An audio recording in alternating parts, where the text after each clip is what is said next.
नमस्कार दोस्तों, आप देख रहे हैं नवादा लाइव। मैं हूं वरुणेंद्र। जैसा कि आपको जानकारी है ही कि सेंट्रल कोऑपरेटिव बैंक का चुनाव संपन्न हो गया है। 12 अप्रैल यानी बीता कल चुनाव परिणाम भी सामने आ गया। 113 साल का रिकॉर्ड भी टूटा। सेंट्रल कोऑपरेटिव बैंक नवादा का जो एस्टेब्लिशमेंट मतलब स्थापना का जो काल है वो 1910 का बताया जाता है और ये 1923 में 2023 में जो चुनाव हुआ उसमें पहली बार कोई महिला चेयरमैन के पद पर काबिज हुई। तो शीर्ष पद पे महिला बैठी तो महिला सशक्तिकरण भी इसे कह सकते हैं। लेकिन इनकी आइडेंटिटी के बारे में आपको जानकारी है ही कि निवर्तमान चेयरमैन जो थे, जिनका कार्यकाल 18 जनवरी 2023 को समाप्त हुआ था, रंजीत कुमार मुन्ना, उनकी धर्मपत्नी चुनाव जीती हैं। कतिपय कारणों से रंजीत कुमार मुन्ना इस बार खुद प्रत्याशी नहीं थे। बताया जाता है कि चर्चा है कि करप्शन के मामले में निगरानी कोर्ट में इनका मामला विचाराधीन है। निगरानी के द्वारा चार्जशीटेड हैं। इसलिए जो है सो भविष्य को देखते हुए कि कहीं कोई आने वाले दिनों में कोई मुश्किलात ना हो, उन्होंने अपना राजनीतिक वारिस अपनी पत्नी को बनाया, पत्नी को आगे किया और वो चेयरमैन निर्वाचित भी हो गई। तो चुनाव में हारे कौन? तो चेयरमैन पद के जो चुनाव में हारे डॉक्टर साहब के नाम से चर्चित हैं। ऐसे नाम है धर्मेंद्र कुमार। मुकाबला नज़दीक का रहा। 81 वोट अगर रंजीत कुमार मुन्ना की पत्नी गुड्डी देवी को आया तो 70 वोट धर्मेंद्र जी को मिला। तीसरे कंटेस्टर थे अखिलेश जी मुखिया, उन्हें भी 33 वोट प्राप्त हुआ। ये भी बताया जा रहा है कि 2 वोट रद्द हुआ। 186 वोट टोटल परेड थे। 186 पैक्स अध्यक्ष हैं। पैक्स अध्यक्ष तो 187 थे, लेकिन एक का असमय निधन हो गया, उमेश सिंह, जो माखर पैक्स अध्यक्ष थे। उनका निधन होने के कारण वो एक सीट रिक्त रह गया। तो वोट नहीं, वहाँ का वोट नहीं पर डाला जा सका। 186 वोटर ही वोट किए। चेयरमैन के चुनाव का सबसे दिलचस्प पहलू ये रहा कि जीत का श्रेय किनको देते हैं? इस पद के जो चौथे प्रत्याशी थे सुंदर कुशवाहा, उन्हें कोई वोट नहीं मिला। नाम हुआ आपका? कोई वोट मिलता भी कैसे?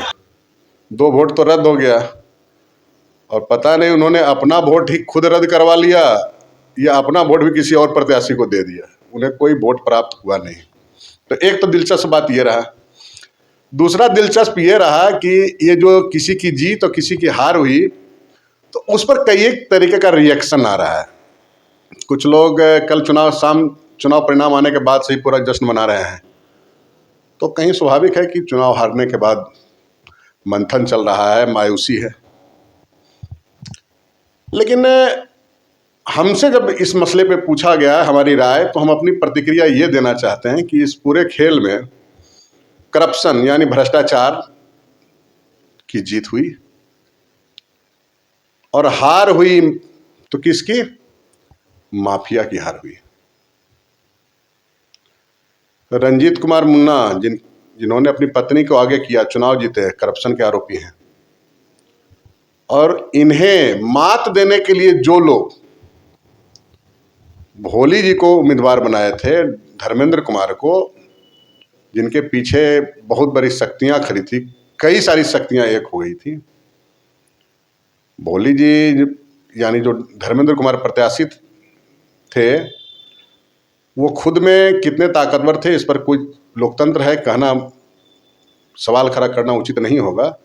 लेकिन पर्दे के पीछे से उनके साथ जो लोग लगे हुए थे, उसमें कुछ लोगों में एक वो शख्स भी थे जो सबसे बड़े माफिया इस जिले के माने जाते हैं। राशन के वितरण में, गरीबों के अनाज की हकमारी में जो सबसे बड़े खिलाड़ी हैं, सबसे बड़े माफिया हैं, जिनके बारे में पूर्व के वीडियो में भी हमने कहा है। खास करके उस वक्त जब 25 फरवरी को विधायक विभा देवी नवादा कलेक्ट्रेट पर जब धरना पर बैठी थी, तो कहीं न कहीं परोक्ष रूप से निशाने पर वो माफिया भी था। और जिसकी उस माफिया के बारे में कहा जाता है कि हजारों करोड़ की प्रॉपर्टी का मालिक स्वामी वो हो चुका है, वो माफिया भी कहीं न कहीं इस खेल में शामिल था। और यह भी बताया जा रहा है कि सबसे बड़ा फाइनेंसर वही था। लेकिन उस माफिया की हार हो गई, उसकी एक न चली। ऐसा हो कैसे गया? तो उस माफिया की ही नहीं हार हुई, उस माफिया के साथ कुछ तथाकथित कई किंग मेकर वो भी अपनी रणनीति में फेल हो गए।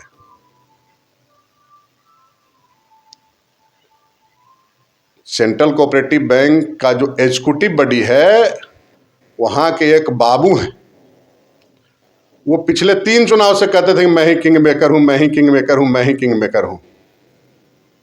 उनके पास जितने पॉकेट है उतने पॉकेट में पता नहीं एक पॉकेट में कितने कितने पैक्स अध्यक्ष हुआ करते थे, जितना वो उनकी लफेबाजी होती थी। वो भी इस बार उनका भी नहीं चला। तो हुआ कैसे?